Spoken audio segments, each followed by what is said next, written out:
My name is Marilu Knode. I'm the Executive Director at Laumeier and the Aronson Endowed Professor for Modern and Contemporary Art at the University of Missouri St. Louis.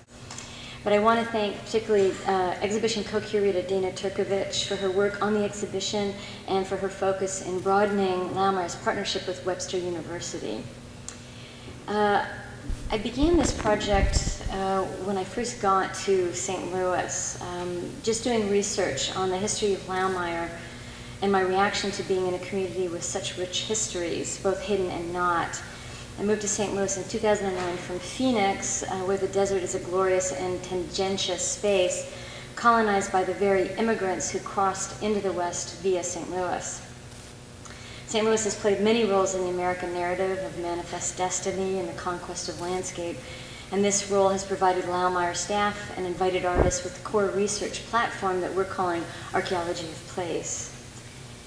So some of the things that prompted us to think about what would take on the dimensions of the artist invitations that we put out was Laumeier's position at the edge of suburban sprawl, surrounded by manicured lawns. Statistics show that housing prices along well-kept parks is bumped by 20%.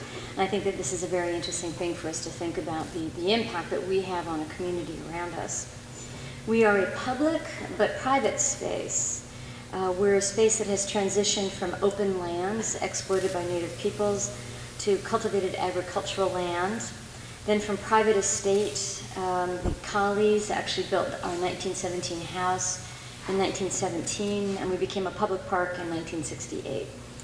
That in just over 100 years, the land could be so transformed from use that's public to private and back again. And this tells us about the swift pace of land consumption that happens in the region. How do we use this land in fact? Do our neighbors ever camp out in their own backyards? Or are high-tech sleeping bags too fancy for a backyard? There are people in our midst and around the globe that are forced to sleep outside due to natural and man-made disasters. Imagine the folks in Haiti still living in tents after a year, folks fleeing towns in Syria to any border that will keep them there, or even generations of Palestinian refugees living in camps in Jordan, Lebanon, and Syria for generations. How do you have peace when you have no home, and how do you have a home when you have no peace? And then how can we use our slice of landscape for artistic experimentation that drives towards a more critically inspired discussion? So I'm just going to show you some images from the exhibition itself. This is a work by the Dutch artist named Jay Wappenaar. He was in the mid-90s inspired by some activists in the UK who were occupying trees to keep them from being cut down to make highways in the UK. And this tent is actually installed in Laumeier right now, and you can actually get into it. But what's really wonderful about this piece is it's taking something that's super high-tech. These are, rated for 80-mile-an-hour winds. These tents are actually installed in a camp. He just installed 4 in a campground in Belgium. So these are really very active, substantial pieces of sculpture, but it's also an artwork where he's looking at the different kinds of beings that exist in the landscape at Laumeier. This is a piece by a British artist named Oliver Bishop-Young. He typically does this kind of dumpster installation in urban spaces in London, and we thought it would be really very interesting to see what this kind of transformation would look like on the grounds at Laumeier. So you'll see a dumpster, and American dumpsters are very different than British dumpsters. They're much smaller in the UK. And we gathered together furniture that was just sort of abandoned and put all kinds of natural materials inside the cubicles, hoping that some natural and some of the other species at the park would take up residence there. But it has raised the question, when we actually have to give the dumpster back, we're going to be rendering all those poor animals homeless, so we're a little bit worried about that.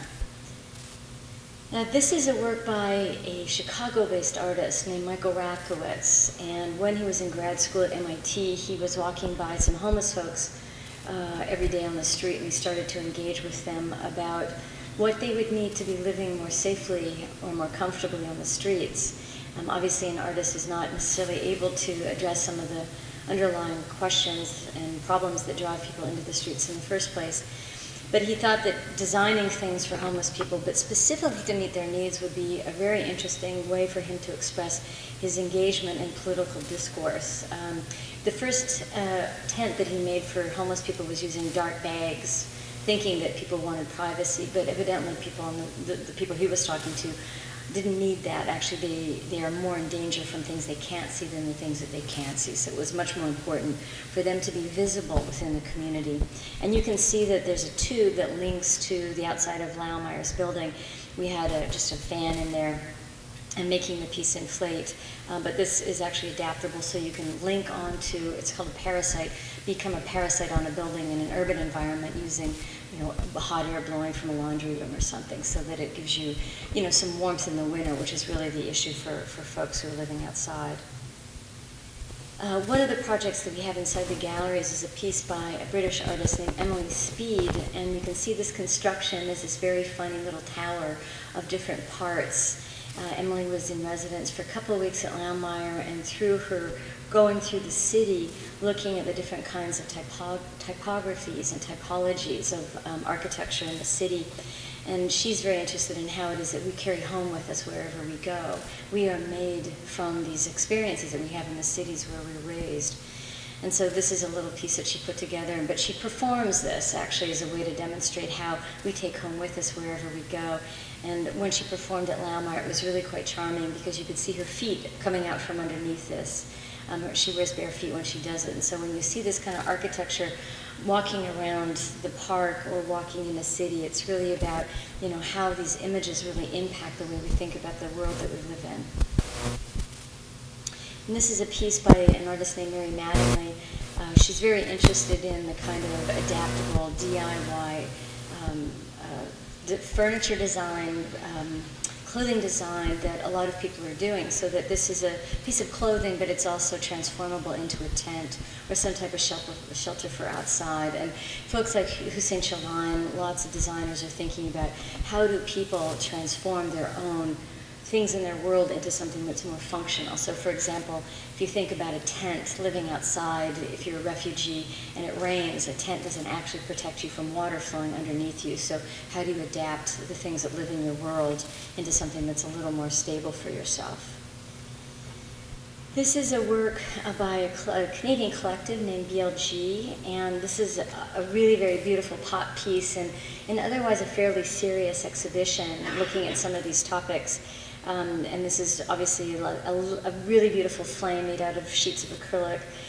And this is actually in the house. So Laumeyer's in a 1917 house, and we thought this work would be a lot of fun to show the kinds of things that can inflame relationships within the domestic environment. But it's also really a fun way for us to look at different artistic expressions for what home represents, what is stable in the home. And this piece is very close to where the hearth for the home is. We didn't unearth the hearth because we were afraid of what was behind the wall that was hiding the fireplace. But we just thought that the connection is to really reinforce the fact that Laumeyer is in a home and that we have adapted this space for the kinds of artistic expression that we're doing, and that we really want to reinforce, that this is the place where a lot of these conversations can happen in the intimacy of your own home.